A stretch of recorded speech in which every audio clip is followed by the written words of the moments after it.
Formula One is playing for rookies. Hey, I gotta tell you, I got hooked on Drive to Survive last Monday. I'm on season 6 now.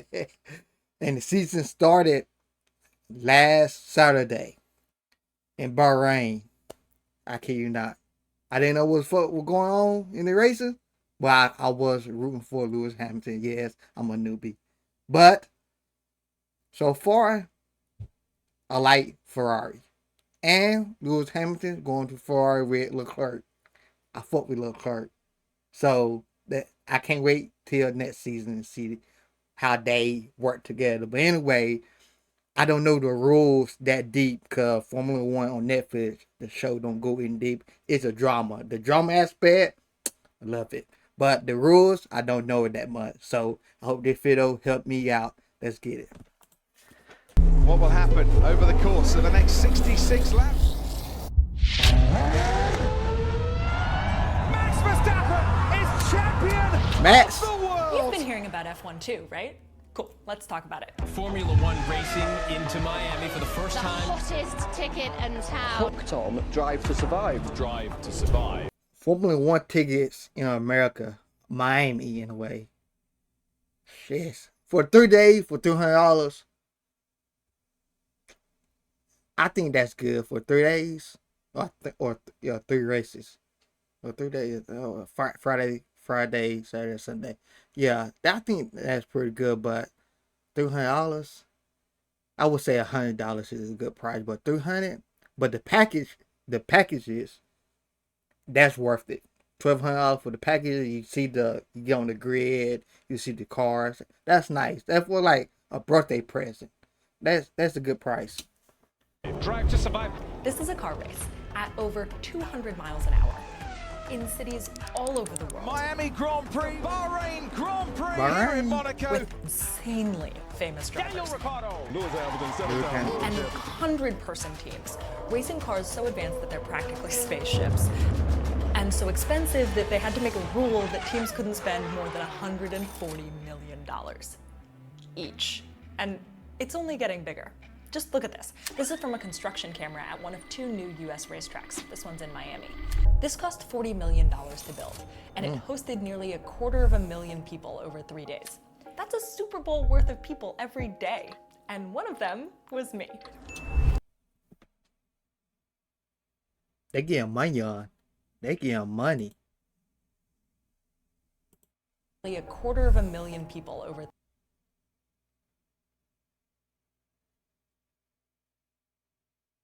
Damn. 3 days. That's a Super Bowl worth of people every day, and one of them That was Bill me. Gates. It's the first ever Miami Grand Prix. We're racing in the States and it's lights out and away we go. This is the coolest thing ever. I just love F1. But a lot of people, because of all this hype, they're hearing about it right now for the first time. And they're feeling a little bit, I don't understand. So let's get into it. This is F1 explained for rookies. What you need to know to keep up with this crazy, expensive sport that everyone's suddenly obsessed with. Lewis Hamilton! Verstappen holds it! It's done! But it's also a look at the bigger question here, the huge question, which is, why do this? Like, why pour so much money, so much technological effort into F1, into entertainment? The answer is in what we get in return. This isn't just a car race. This is a space program for the road. Go back. General growth. Go back. I want to learn about the cars too. Race. This is a space Suspension, bars, wheel fans, disc, wheel ring, you know that, engine intake, cockpit. program for the road. General growth in interest. Formula One. F1's becoming much more of a thing here in the States. You know? Monaco Grand Prix. Win the Italian Grand Prix. The Bahrain Grand Prix. What the fuck is it? If you're new to F1, you might know its American cousins. NASCAR has the least family resemblance. Closed cockpits, oval tracks. IndyCar and F1 look more related. They've got the spaghetti-looking track, open cockpits. But there's one really important difference between these two, and it's the reason why F1 specifically is such a big deal. In IndyCar, all of the cars use the same frame, or chassis, the DW12. So the competition here is mostly in how you race that car. But in F1, every team has to design and manufacture their own cars. And the best part is that they get to improve the cars between each race, or not, depending on how they do. So the competition in F1 actually centers around the car itself. Not just how you race it, but also how you build it and rebuild it again and again and again. This is why I love F1. It looks like the sport of daredevils, but much more than that. It's the sport of nerds. How to win. Okay, each team races 2 cars, so 2 drivers for the same team. Each event, or Grand Prix, is 3 days: practice, qualifying, and race day. I watch these on TV every time they're on, but this was the first time I ever got to see it in person. Got to see the car up close, that was awesome. Now I am inside the Mercedes garage. Truly, I have never had more fun at a sporting event and seen less of what was actually going on. So right now they're about to do a practice pit. Here's how this works. The order of who does the fastest lap on qualifying day Yes. becomes the lineup at the starting line on race day. Yep. And passing isn't easy, so where you start is a really big deal. Depending on where drivers finish, they get different numbers of points. Okay. Okay, 25. After 10th place, no points for you. No soup for you! Drivers want to get the most points themselves to win something called the Drivers' Championship. But teams want to get the most points total to win the Constructors' Championship. More money. The 2 championship thing actually kind of makes for funny mismatched incentives sometimes. You can hear it on the radio when teams have one strategy, like they want to let drivers pass each other, and drivers get really mad about that. If he's quicker, we let 3. That's very unfair, but okay. But generally, everybody agrees about the big things, which are drivers, race your fastest. Teams, make the best car. All right, here's the fun part. Lego is here. Hey, kids. Ain't no way she put that in. Driver. Hello, Lewis Hamilton. Lewis. Think of Okay. an F1 car like an airplane upside down. Both meant to move as quickly through the air as possible, right? But where an airplane's wings work to lift it up, these cars' wings work to keep it down. Why? Because winning doesn't just depend on going fast. It also depends on keeping control. And that requires a firm grip on the ground. Facts. Take a look at the shape of this car. Now watch how the air moves across it. See how some goes above the wing and some squeezes the long way underneath it? That creates a situation where there's higher pressure above and lower pressure below, sucking the car toward the ground. That's actually happening all over the car, not just on the wings. And we could talk for hours about the design features on this thing, how they shape and use the air. Some pull air in through the car to cool it down. You can actually see there's a hole there. I think they're trying to imply that on my Lego model. Some actually let the driver release air, lessening that downward pressure and allowing them to go faster in order to pass. It's kind of like a Mario boost. You can actually hear this in a race. Listen for DRS here. Now, Charles Leclerc is going to have DRS to try and fight it back. Taken together, an F1 car is just a symphony of aerodynamics. I actually got to see them up close and personal when I was in Miami. We're going there. I absolutely did not keep my cool. You can see teams perfecting these cars over the years, understanding the need for wings and adding them and changing the shape and pushing our understanding of aerodynamics Damn. to shave off just fractions of a second. Hundreds, sometimes thousands of people work on this, all for one team. So, how much does this cost? A lot. F1 teams don't really want to share the details here, so there's a lot of speculation. But they're also companies, It's a and lot. some of them have to file their financials somewhere. So with a little bit of research into various European countries' reporting requirements, hold on. Dun, dun, dun, dun. Here they are. Annual reports for every F1 team I could find, which is actually 8 out of 10, so I'm feeling pretty good about it. It's pretty good. As a fan, this is kind of cool. Like, look, this is Toto Wolff's signature.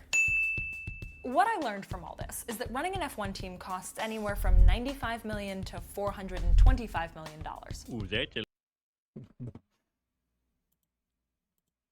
What I learned from all this is that running an F1 team costs anywhere from $95 million to $425.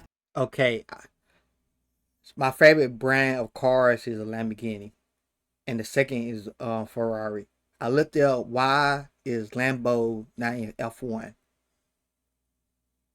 Their stocks had dropped. Now they net worth is like 600 million, and they said it costs a lot to join F1. I like y'all one of the biggest brands, like top 10, like y'all number 10 or 11.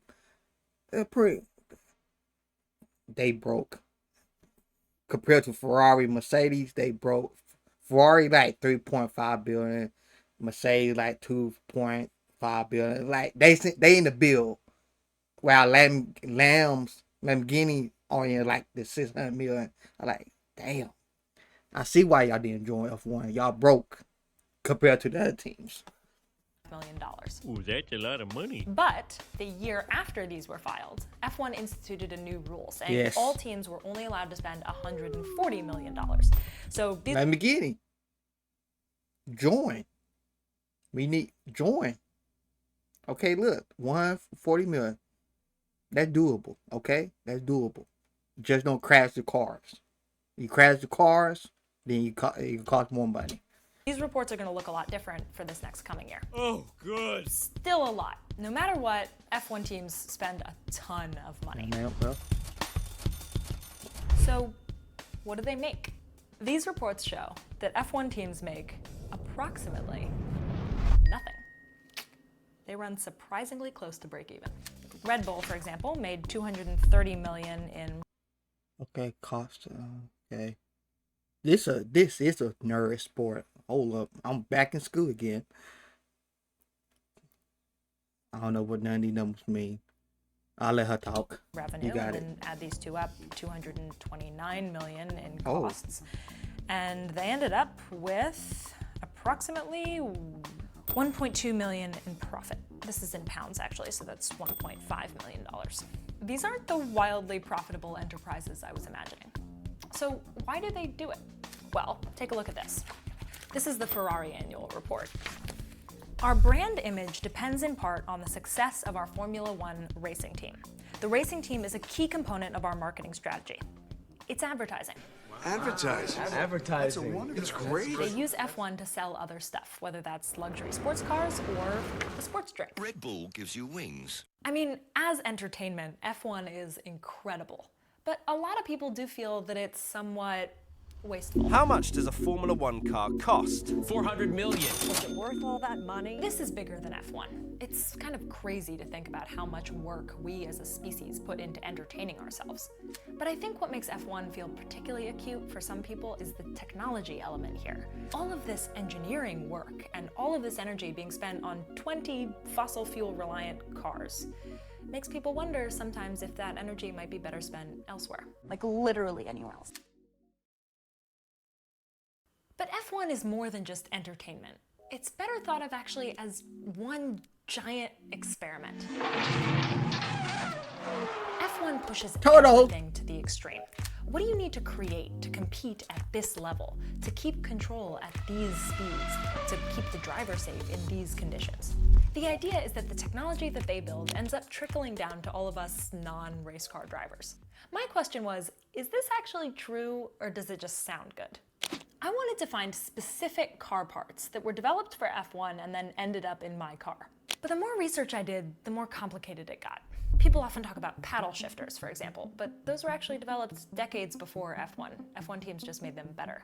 Same for active suspension, anti-lock brakes, traction control.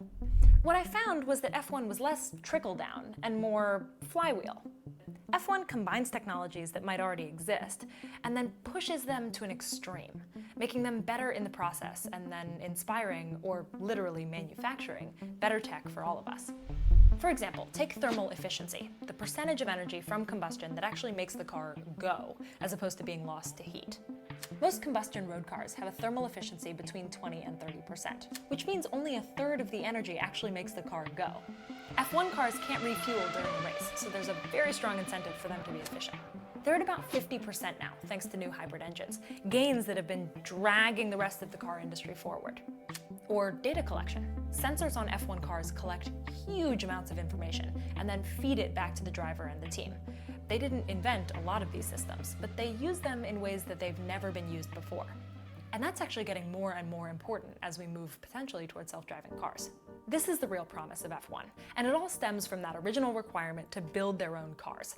Basically, we'll do all of this research and development, and we'll create new technologies and also combine all of the cutting-edge tech, and we'll push it to its limits and develop it further, and you don't even need to pay for it. We'll race these things against other groups of engineers doing exactly the same thing in this crazy round-the-world sport that lots of people really love, that is actually, at the end of the day, the biggest, most expensive group project science competition of all time.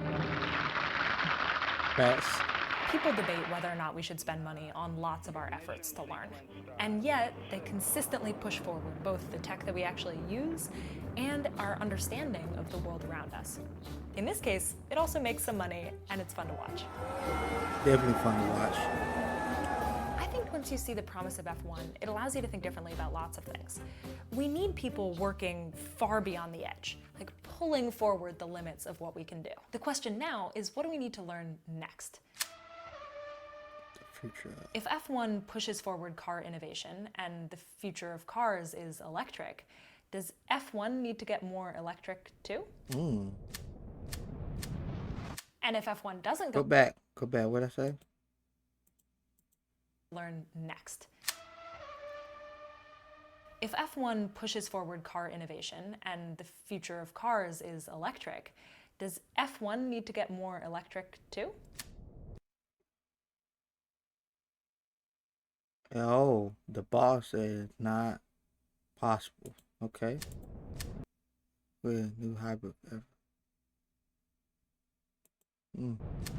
They gonna figure it out. And if F1 doesn't go more electric, does it get farther and farther from its original promise over time? Less applicable to the technology that we use and more a novelty. Oh, let's go watch those cars that use gas. I don't know. Now you're up to speed. You can watch a race, you can enjoy it with your friends, and you can also speculate, like the rest of us, where it's all gonna go.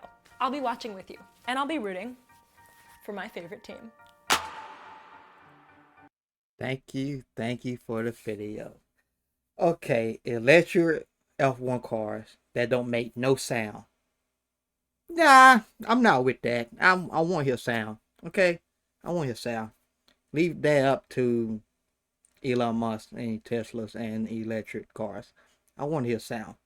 That would make it. I don't want to be seeing a racetrack and just hearing cars just going around. No, I want to hear zoom, zoom. I want to hear it. And what else? Yeah. This is watching this video for the first time. This is a nerd sport, but it's fun. It's fun to get into. I try to watch NASCAR, 200 something laps for like 5 hours, some shit. I can't sit there for 4 hours. I can sit watch F1 for like half an hour or 2 hours max. Cause I know who I'm watching. I know who I'm rooting for. NASCAR, I gotta pick somebody in NASCAR to root for him, but NASCAR just go around and round and round and round and round. And I get sleepy. I need something to like keep me entertained, and the drama behind F1 and the memes behind F1 is fucking hilarious. So last Monday, F1 changed my mind. It's something new. I like doing something new. I even bought an F1 game. EA, y'all making the game high as shit. $70. I understand it's F1. At least make it at least $60. $70. Damn near $80. But I bought it anyway because I wanted to play F1. I may get the new one. I'm having a hard time with F1 22. Not 23. Okay. I play on hard difficult. I'm not playing on hard difficult no more. That shit hard. I'm going back to the easy mode. I'm a newbie. But anyway, welcome to F1. I'm talking to myself. I see y'all in the next one.